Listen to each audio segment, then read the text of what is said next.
Amin. Silakan duduk Bapak Ibu Saudara. Baik.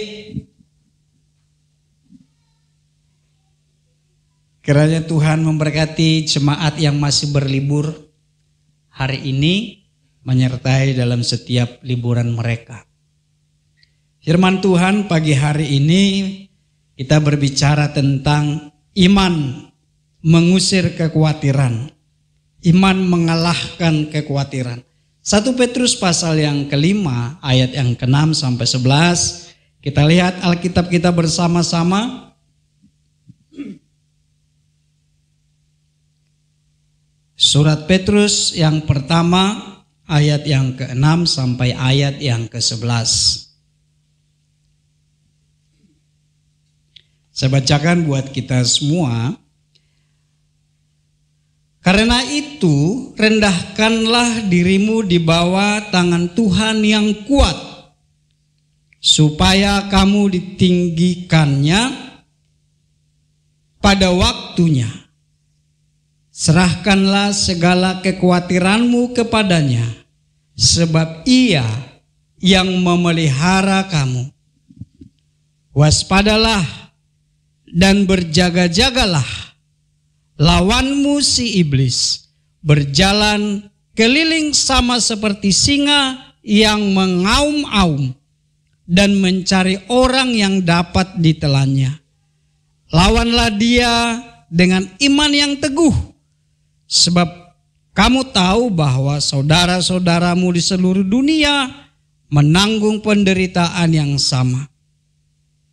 Allah sumber segala anugerah yang telah memanggil kamu dalam Kristus kepada kemuliaannya yang kekal, akan melengkapi, meneguhkan, menguatkan, dan mengokohkan kamu.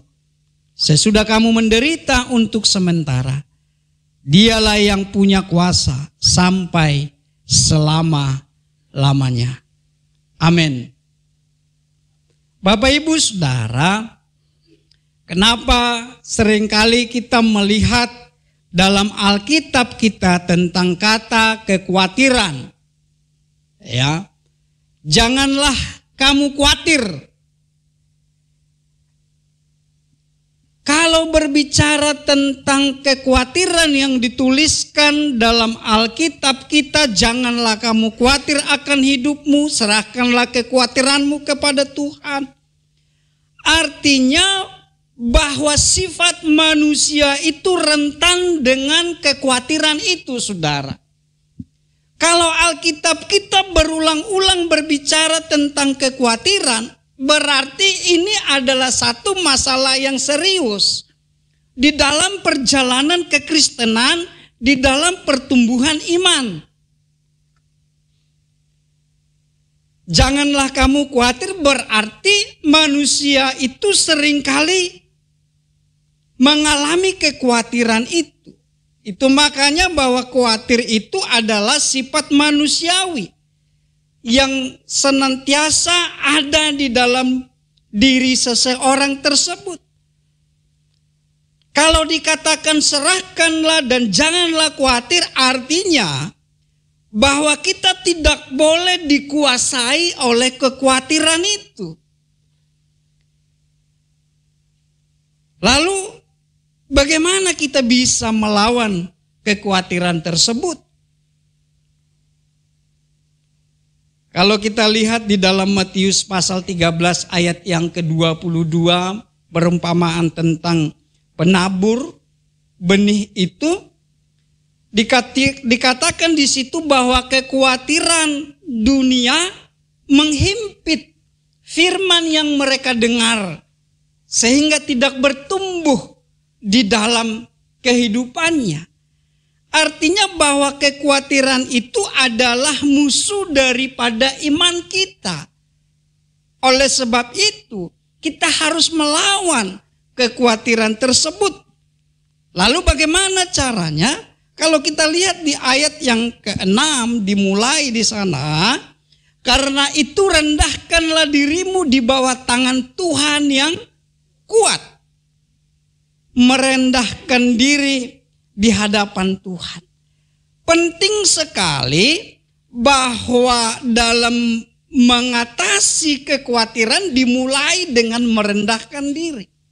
Kalau kita lihat di bagian ayat yang telah kita baca ini saudara, ada kata kuncinya di situ adalah rendahkanlah dirimu.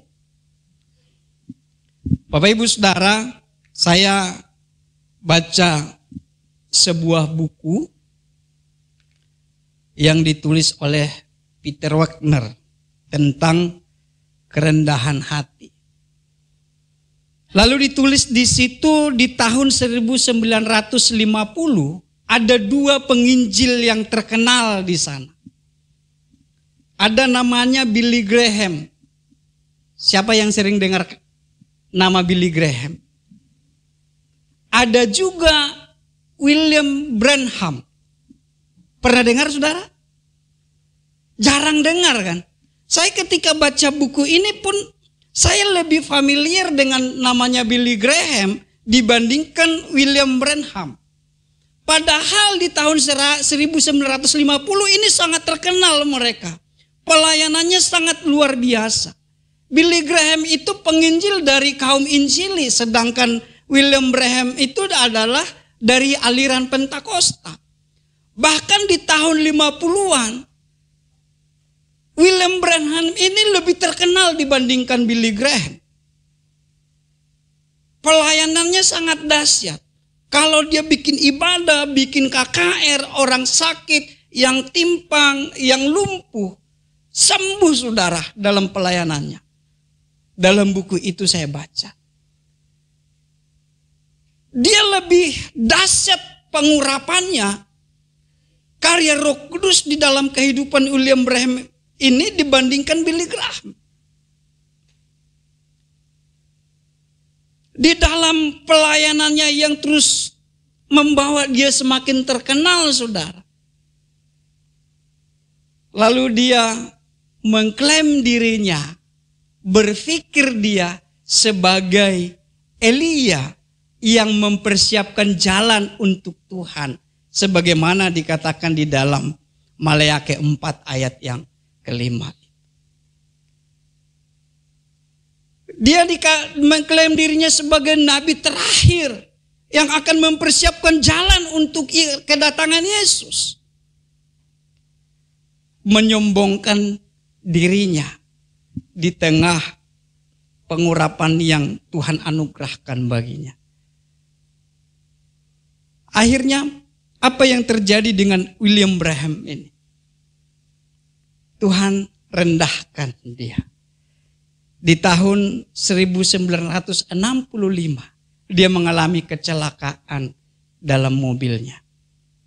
Di situ baru dia menyadari bahwa dia sudah meninggikan diri di hadapan Tuhan dengan mengatakan bahwa dia adalah Nabi Elia yang mempersiapkan jalan untuk Tuhan.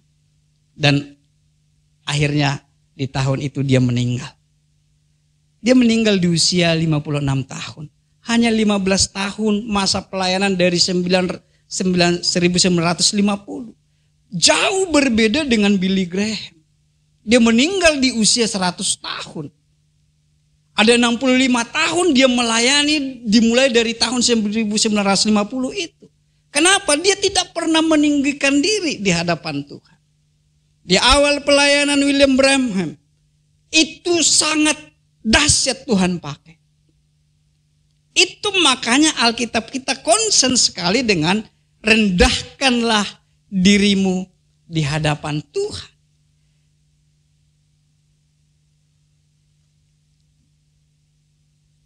Dalam buku yang masih sama yang dituliskan oleh Peter Wagner dikatakan begini.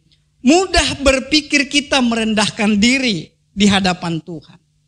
Namun kerendahan hati di hadapan manusia akan menjadi satu-satunya bukti yang cukup bahwa kerendahan hati kita di hadapan Tuhan memang nyata. William tadi, dia mengatakan bahwa pengurapan Tuhan dahsyat baginya. Dia merendahkan diri di hadapan Tuhan. Tapi ternyata di dalam perkataannya, di dalam pelayanannya, dia mengklaim bahwa dia adalah Nabi Elia yang dipersiapkan untuk membuka jalan bagi Yesus. Dia menyombongkan diri di hadapan Tuhan. Sehingga dalam Galatia 20 ayat 20 Paulus berkata bahwa hidup yang kuhidupi sekarang adalah hidup karena Kristus.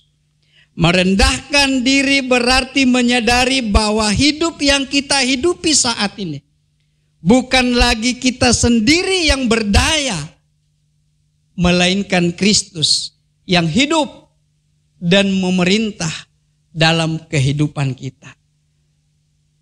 Kalau bicara tentang kekhawatiran saudara, itu dimulai dari berpikir kita. Oleh sebab itu Paulus katakan, ubah cara berpikirmu. Roma 12 ayat 2. Berubahlah cara berpikir kita. Karena orang khawatir itu dia ragu terhadap janji Tuhan karena dia berpikir bahwa Tuhan tidak sanggup untuk menepati janjinya. Kata khawatir itu diterjemahkan merimnau. Merimnau itu artinya pikiran bercabang atau sikap berpikir yang berlebihan. Ya. Pikiran yang bercabang, mulai muncul keraguan terhadap kuasa Tuhan itu. Kalau sudah muncul keraguan terhadap kekuatan kuasa daripada Tuhan, maka apa yang kita andalkan di dalam kehidupan kita pada akhirnya adalah kemampuan, kekuatan dari pikiran kita itu sendiri. Makanya khawatir itu adalah pikiran yang tidak lagi fokus kepada kuasa Tuhan atau tangan Tuhan yang kuat yang dikatakan oleh Petrus tadi. Tapi dia lebih mempercayai pikirannya. Mulailah keraguan kepada Tuhan. Paulus berkata dalam 1 Korintus 2 ayat 4. Supaya iman kamu jangan bergantung pada hikmat manusia, tetapi pada kekuatan Allah. Baik perkataanku maupun pemberitaanku tidak kusampaikan dengan kata-kata hikmat yang meyakinkan, tetapi dengan keyakinan akan kekuatan roh, supaya iman kita jangan bergantung pada hikmat manusia, pada pikiran manusia, tapi pada kekuatan Allah, yaitu adalah firman itu sendiri. Siapa orang yang tidak pernah khawatir? Tapi kalau kita dikuasai kekhawatiran itu, maka itu akan merusak hubungan kita dengan Tuhan. Kekhawatiran itu adalah penyangkalan dan ketidakpercayaan kita terhadap janji Tuhan. Sama halnya dalam sebuah hubungan suami istri, kalau tidak ada lagi saling percaya, maka akan selesai hubungan di dalam keluarga itu. Akan rusak, hancur. Demikian halnya kalau kita sudah tidak percaya lagi kepada kekuatan Tuhan, kepada janjinya terhadap setiap orang percaya, maka hubungan kita dengan Tuhan itu akan rusak. Itu sebabnya Paulus katakan di ayat yang ke-6 sebelum dia bicara tentang kekhawatiran, rendahkanlah dirimu di bawah tangan Tuhan yang kuat. Sikap merendahkan diri itu artinya kita percaya, mengaku bahwa Tuhan tidak pernah lalai. di dalam menepati janjinya bagi setiap kita. Ada orang yang sakit begitu lama tak kunjung sembuh. Mulai kekhawatiran menyusup di dalam pikirannya kalau dia tidak menjaga hubungannya dengan Tuhan. 2 Petrus 3:9 dikatakan, Tuhan tidak pernah lalai menepati janjinya. Sekalipun ada orang yang menganggapnya sebagai kelalaian. Tetapi ia sabar terhadap kamu. Karena ia menghendaki supaya jangan ada yang binasa. Melainkan semua orang berbalik dan bertobat. Jangan sampai ada orang yang gugur imannya. Di dalam menantikan janji Tuhan tersebut. Pastikan Bapak Ibu Saudara, di dalam penantianmu terhadap janji Tuhan, jangan sampai gugur iman kita. Tetap bangun hubungan dengan Tuhan. Yang kedua, bagaimana kita bisa melawan kekhawatiran? Membangun kewaspadaan dan kesadaran. Ayat 8 dikatakan begini. Waspadalah, jangan berjaga dan berjaga-jagalah. Lawanmu si iblis berjalan keliling sama seperti singa yang mengaum-aum dan mencari orang yang dapat ditelannya. Lawanmu si iblis berjalan berkeliling. Iblis ini ternyata kerjaannya keliling, saudara. Suatu ketika anak-anak Tuhan datang menghadap Tuhan, dalam kisahnya Ayub, datang juga iblis di situ. Lalu Tuhan tanya kepada iblis, dari mana kau iblis? Jawab iblis apa? Iblis bilang berjalan berkeliling. Ya kan, di Ayub 1 ayat 7 itu. Dia berjalan berkeliling. Ngapain, saudara? Ya, di ruangan ini pun mungkin bisa saja iblis sedang berkeliling. Ya kan? Hati-hati, makanya Paulus bilang, sadar dan berjaga-jagalah. Lawanmu si iblis berjalan berkeliling. Ketika Tuhan tanya, dari mana iblis? Berjalan berkeliling mengitari bumi. Tuhan bilang, lihat gak anakku Ayub? Oh lihat, ternyata iblis melihat kita semua nih saudara. Diincar kita. Ya kan? Makanya sadarlah dan berjaga-jaga. Sadar itu dari kata nepo. Ya kan? Bukan kepo ya. Beda itu. Nepo bangkit.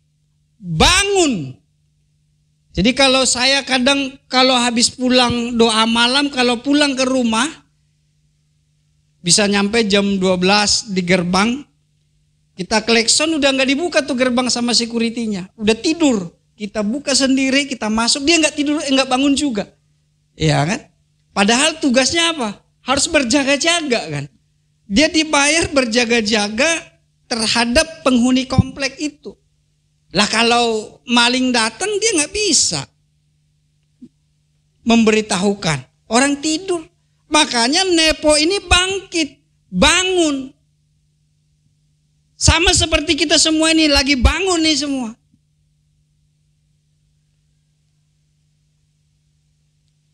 Nepo itu juga berbicara tentang menguasai diri. Ya kan? Menguasai diri untuk bisa tetap merendahkan diri di hadapan Tuhan. Menguasai diri untuk tidak dikuasai oleh kekhawatiran itu. Menguasai diri supaya bisa tetap membangun hubungan dengan Tuhan. Itu dikatakan membangun kewaspadaan dan kesadaran. Halo? Sadar Bapak Ibu. Sadar itu juga diterjemahkan ingat. tentu kita harus ingat apa? Ingat firman Tuhan. Ya. Ketika Yesus mengalami pencobaan, dia lawan dengan firman Tuhan. Ya. Jadi kalau dalam perjalanan iman atau kerohanian kita, dikatakan tadi iblis itu berjalan berkeliling. Ya, mencari orang yang dapat dibujuknya, dibinasakan imannya. Maka bagaimana sebagai anak Tuhan untuk menghadapi itu, berjaga-jaga dengan cara ingat terus firman Tuhan. Bagaimana kita bisa ingat kalau kita nggak pernah baca? Itu menjadi pertanyaan berikutnya, saudara. Karena pernah bertemunya saya dengan seseorang, berbicara dengan dia, lalu saya ingat, oh, saya pernah ketemu nih orang.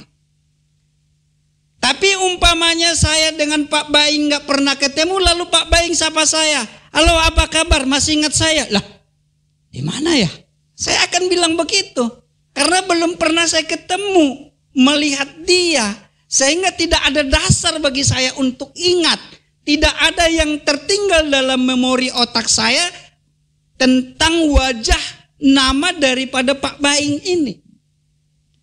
Lalu kalau ketika kita mau diperhadapkan dengan kekhawatiran, ketidakpercayaan terhadap janji Tuhan karena ada persoalan, permasalahan yang diperhadapkan. Janji Tuhan tadi bahwa dia akan memberi kekuatan seperti lagu itu.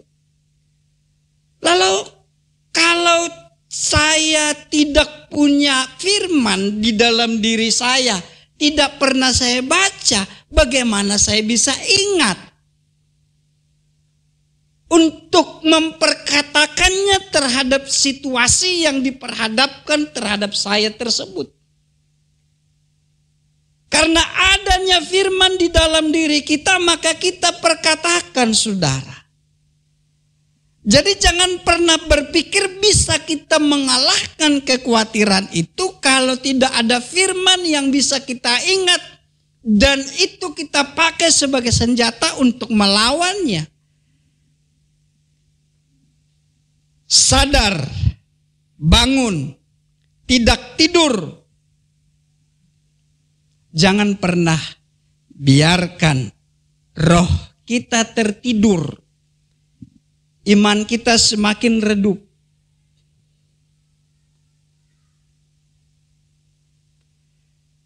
Sadar berarti tadi kata ingat.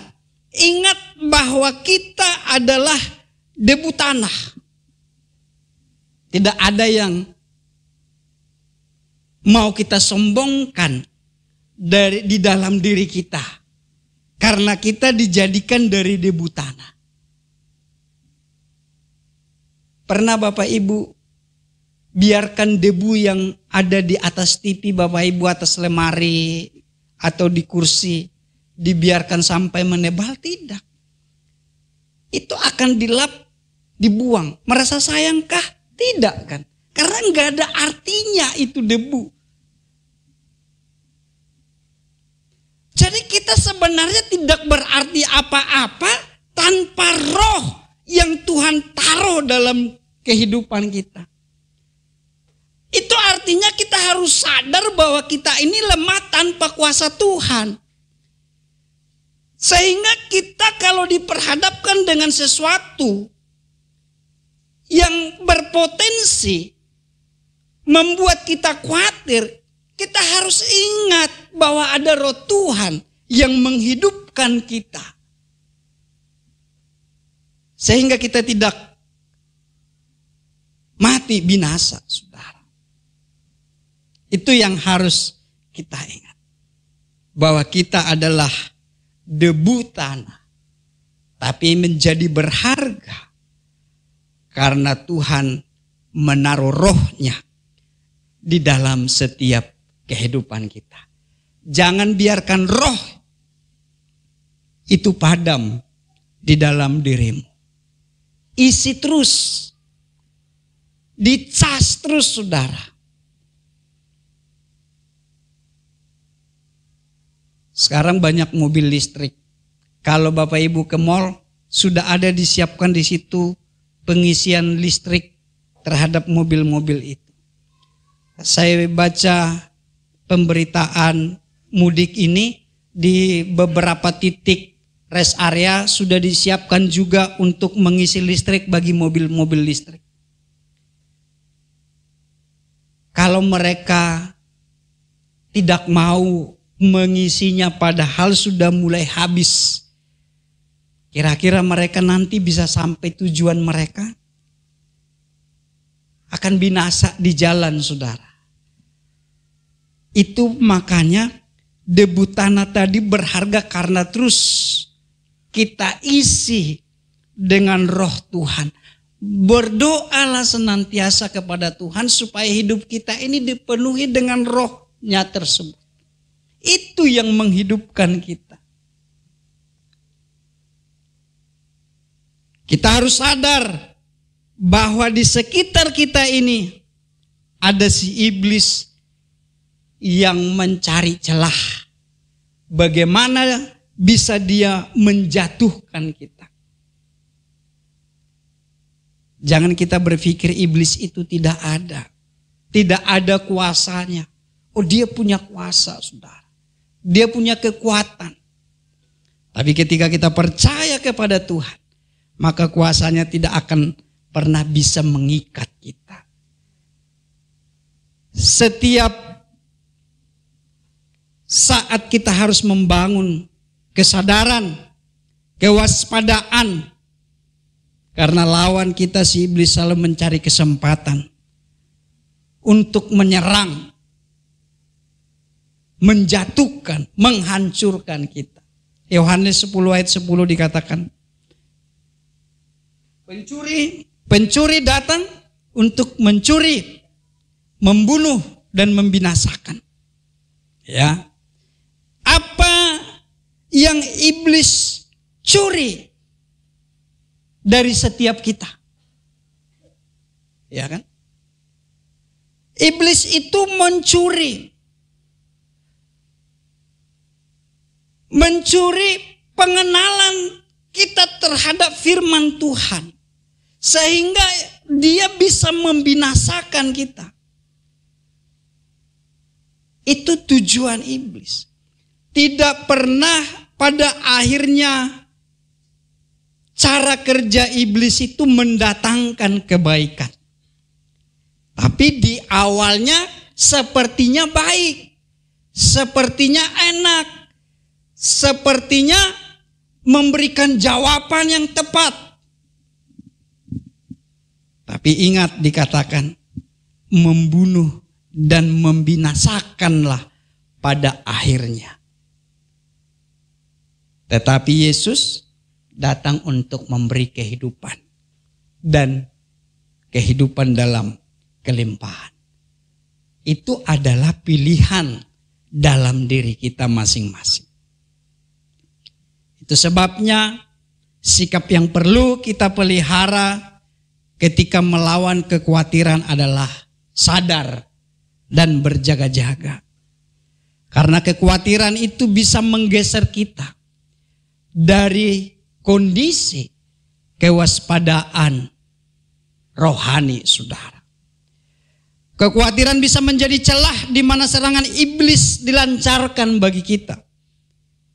Karena itu, bangun dari tidur.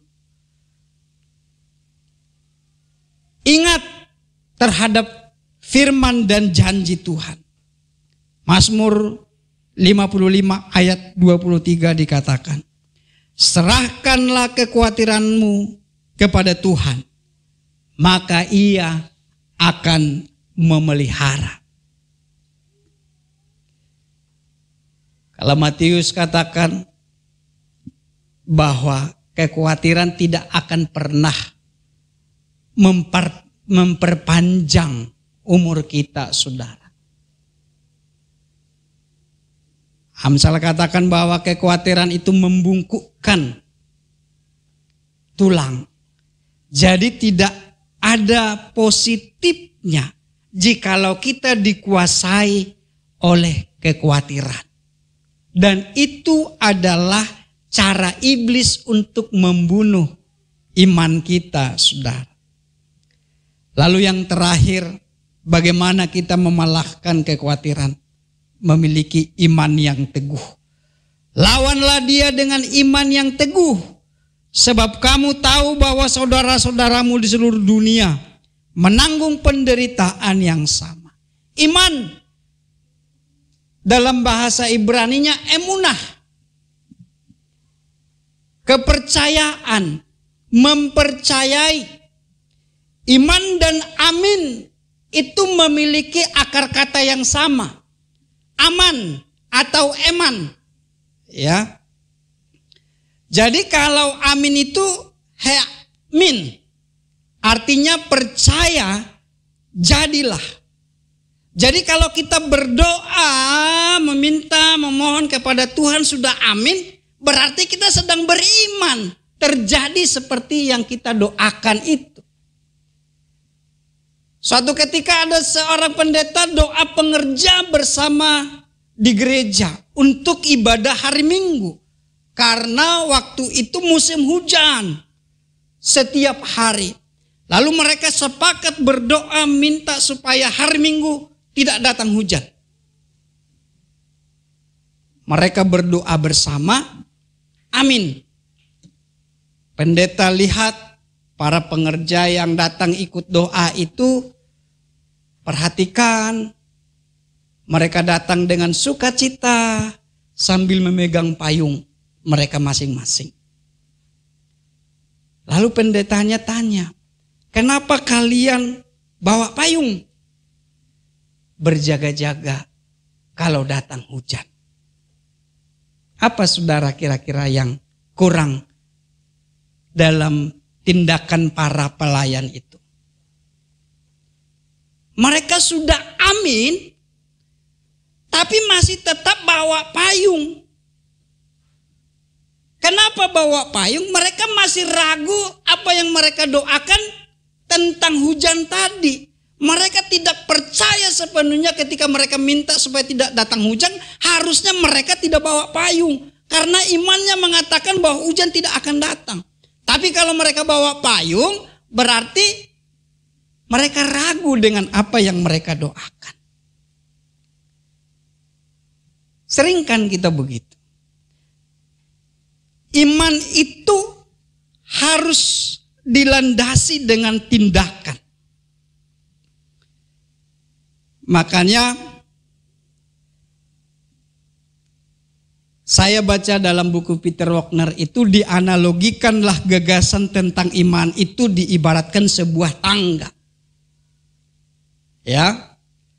Dalam pikiran manusia, logika manusia, kecerdasan manusia, mereka tahu bahwa tangga itu harus naik ke tingkat berikutnya. Kalau mereka mau naik level, semua tahu itu. Ibaratkan kita tadi naik dari bawah,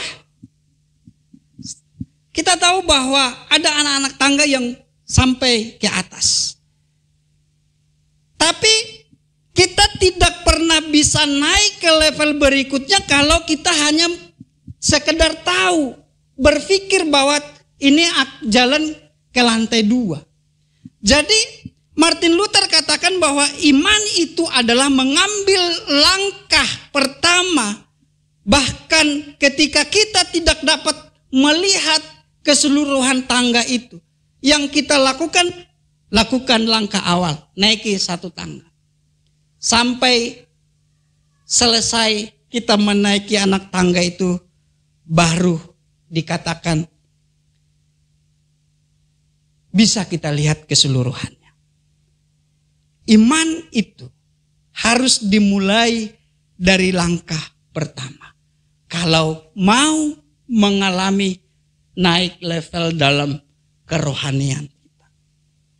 Iman harus disertai dengan tindakan. Dalam mempercayai janji Tuhan itu pun begitu, saudara.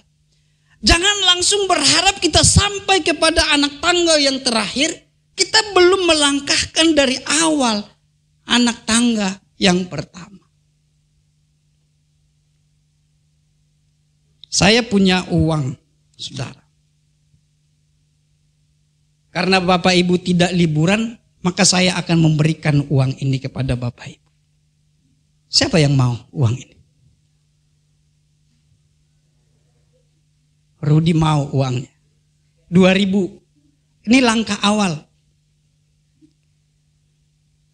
Karena Bapak Ibu setia beribadah di GB Kampung Belakang dan mengurungkan niatnya untuk cepat pulang dari liburan untuk beribadah bersama, maka saya akan kasih uang ini kepada Bapak Ibu. Siapa yang mau? Ibu Gembala mau. Ada yang mau? Ada yang mau?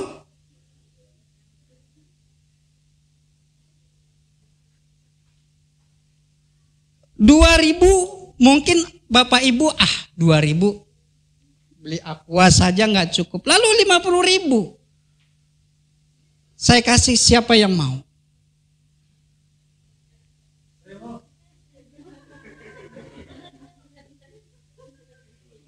Itu iman, saudara. Bapak Ibu paham ya? Itu iman. Ada mau, tapi tidak melangkah. Itulah tadi para pelayan Tuhan yang berdoa itu. Iman itu harus disertai dengan tindakan. Semua orang mau, tapi nggak ada yang melangkah. Bapak Ibu, itu iman. Sederhana, tapi kadang kita suka lupa di situ. Mulai sekarang, kalau kita bicara tentang iman, emunah, kepercayaan, mempercayai yang disertai dengan tindakan. Terus melangkah, naikin tangga demi tangga. Perkara kecil Tuhan kerjakan. Terus setia di situ. Sampai engkau mengalami kemenangan pada perkara yang besar. Karena ada Tuhan yang memberi kekuatan kepada kita. Iman emunah adalah iman yang tidak bergantung kepada kemanusiaan kita, kepada kecerdasan kita. Tapi iman yang mengandalkan dan menaruh kepercayaannya kepada Tuhan dan firman-Nya yang penuh dengan kuasa. Kolose 2 ayat 6-7 dikatakan, kamu telah menerima Kristus, Yesus Tuhan. Karena itu hendaklah hidupmu tetap di dalam Dia.